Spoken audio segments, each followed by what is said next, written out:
Révision pour le brevet blanc, exercice 8.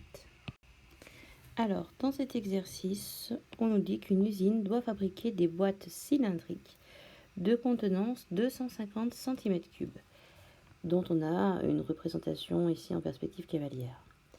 Sachant que le volume ou la contenance d'un cylindre est donné par la formule V égale pi fois x au carré fois h, sachant que x c'est le rayon du cylindre et h la hauteur, déterminer par le calcul une valeur approchée au dixième près de la hauteur h de la boîte lorsque son rayon est égal à 3 cm et le rayon x de la boîte lorsque la hauteur cette fois est égale à 3 cm. Bien sûr, il va falloir utiliser cette formule et le fait que la contenance ou le volume, comme on veut, soit de 250 cm3. Alors, on commence par reprendre ce qui nous est donné dans l'énoncé, c'est-à-dire la formule du volume, pi fois x au carré fois h, et le fait que ces boîtes doivent avoir un volume de 250 cm3. Vous voyez que j'écris la même lettre parce que c'est la même chose. On sait que 250 cm3, c'était obtenu en faisant pi fois x au carré fois h, sachant que là, on nous donne le rayon de 3. Et donc, x vaut 3. Alors, si je remplace x par 3 et que je formalise l'égalité, ça fait pi fois 3 au carré fois h égale 250.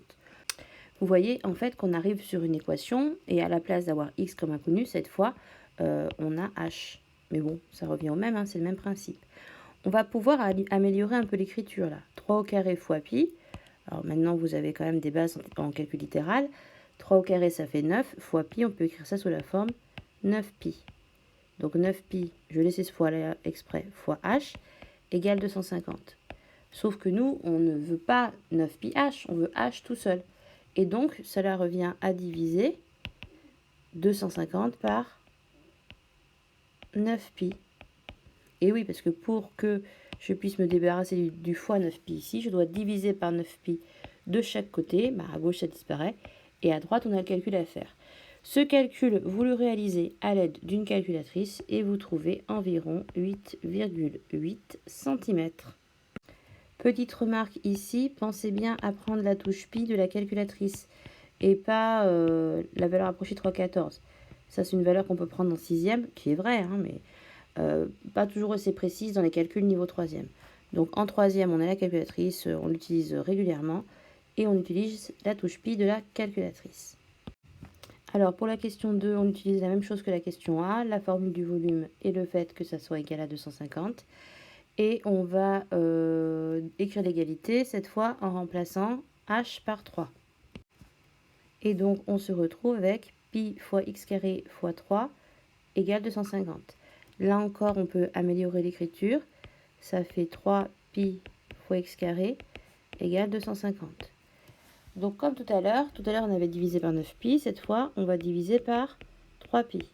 Et donc ça fait 250, enfin ça fait x carré égale 250 sur 3 pi. Ce qui nous fait environ 26,5. Et donc comme on a x au carré, et que nous le carré ne nous intéresse pas, ce que l'on veut c'est x, on prend la racine carrée de 26,5. Alors j'ai mis un environ égal parce que là c'est déjà une valeur approchée. Hein. Et donc si on calcule ceci, on trouve environ 5,1 cm. Juste une petite remarque ici, si on voulait être vraiment ultra précis, on ne prendrait pas de valeur approchée à ce stade-là. On calculerait directement racine carrée de 250 sur 3 pi. Et en fait là, on s'apercevrait que la valeur approchée, ça sera 5,2. Bon, c'est juste une remarque. Au brevet, déjà, si vous trouvez 5,1, c'est déjà très bien. Nous passons à présent à la question B, dans laquelle on nous dit qu'on a représenté dans le graphique ici la hauteur de la boîte en fonction de rayon. Donc le rayon est là, et donc en fonction du rayon, on a donc la hauteur. Vous voyez que plus le rayon de la boîte cylindrique est petit, plus la hauteur est grande, et forcément plus le rayon est grand, plus la hauteur est petite. On nous demande par lecture graphique d'indiquer avec le plus de précision possible l'image de 6, étant donné une interprétation, l'antécédent de 8 étant donné une interprétation. Là, on retrouve le vocabulaire lié aux fonctions. Et effectivement, ceci, c'est une fonction qui représente la hauteur du cylindre en fonction de son rayon. Alors, si je cherche l'image de 6, ça veut dire que 6 est un antécédent. comme je cherche en image. Donc 6, on le prend sur l'axe des antécédents, c'est-à-dire ici. Et donc on peut faire des pointillés jusqu'à ce qu'on rencontre la courbe ici. Et après, on va pouvoir lire l'image. C'est ce que j'ai fait là. Et donc, on voit que l'image, c'est environ 2,3. Bon, après, hein, c'est vraiment une valeur approchée, c'est pas très précis sur ce graphique ici. Donc, on répond que l'image de 6 est environ 2,3. Et comme on nous demandait une interprétation, eh bien, cela signifie que si le rayon de la boîte est de 6, si le rayon de la boîte est de 6, alors la hauteur de cette même boîte est de 2,3. À présent, on nous demande l'antécédent de 8 et d'en donner une interprétation. Donc, si on nous demande l'antécédent de 8, c'est que 8, c'est une image. On va donc prendre 8 sur l'axe des images. 8, c'est ici.